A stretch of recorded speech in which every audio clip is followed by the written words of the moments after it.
They never expected me to answer the door. 10 years.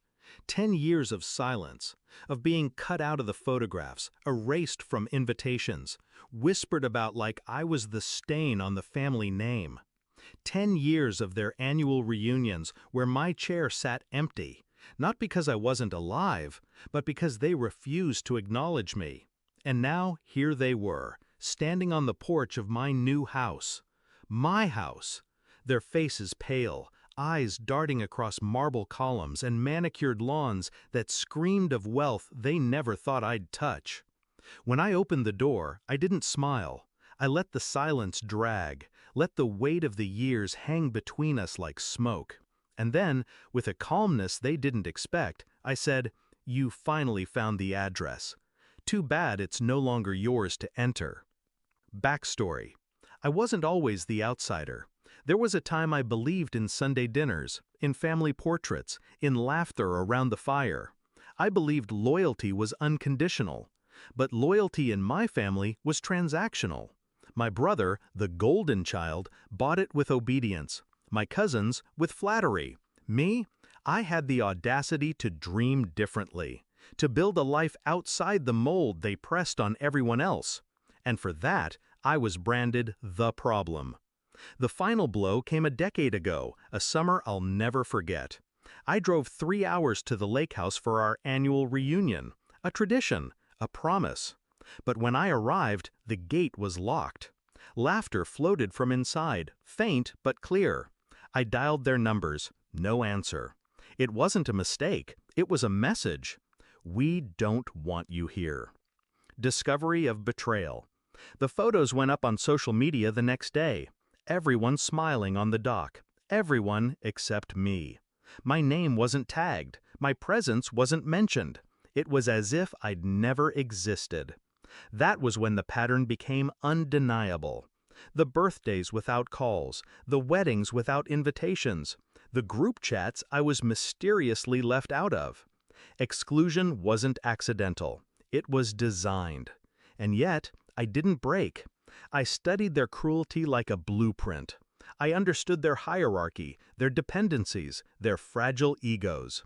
I realized something important. They didn't cut me out because I was weak. They cut me out because they feared what I might become without them. Shift in mindset. So I let them think they had won. I stopped chasing their approval. I stopped begging for scraps of affection. I stopped showing up uninvited. Instead, I turned inward, focused, planned. Every insult, every empty chair at a family table became fuel. I worked in silence, built in shadows, sharpened myself into something they wouldn't recognize. I didn't just climb, I built my own staircase, brick by brick, dollar by dollar. They didn't see it happening because they never looked my way. Execution of the plan. Years passed, and so did opportunities. I took the jobs no one in my family believed in. I invested when they laughed at me. I worked when they drank. I listened when they bragged. And slowly, quietly, my life shifted. The turning point came when I bought the house. Not just any house, the house. The estate on the hill, the one my uncle used to point at during drives saying, "Now that's real money. That's the kind of place our family deserves." Except it wasn't theirs. It was mine. I didn't announce it, didn't boast. I waited. Because revenge isn't served with shouting. It's served with silence and timing. Climax and confrontation. The day they showed up, I knew news had spread. Families like mine thrive on gossip. Someone had whispered, and curiosity brought them to my door like moths to flame. They came dressed for diplomacy, smiles that didn't reach their eyes, compliments dripping with envy. My mother's voice, brittle, "We didn't know you lived here. What a surprise." I let them inside the gates, but not past the threshold. Let them taste the distance, the glass between us. Then I said it, calm, deliberate, every word a blade. You didn't want me at your table for 10 years. This house, this life, it's my table now. And there's no seat left for any of you." Their faces collapsed. My brother's smirk faltered.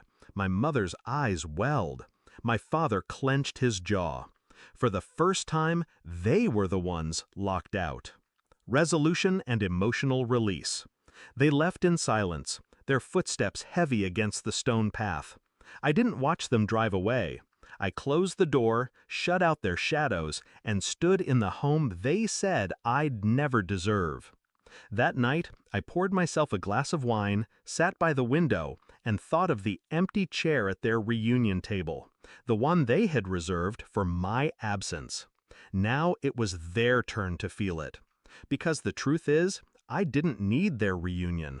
I built my own. And when they showed up at my house, pale and trembling, they finally understood. I hadn't been excluded. I had ascended.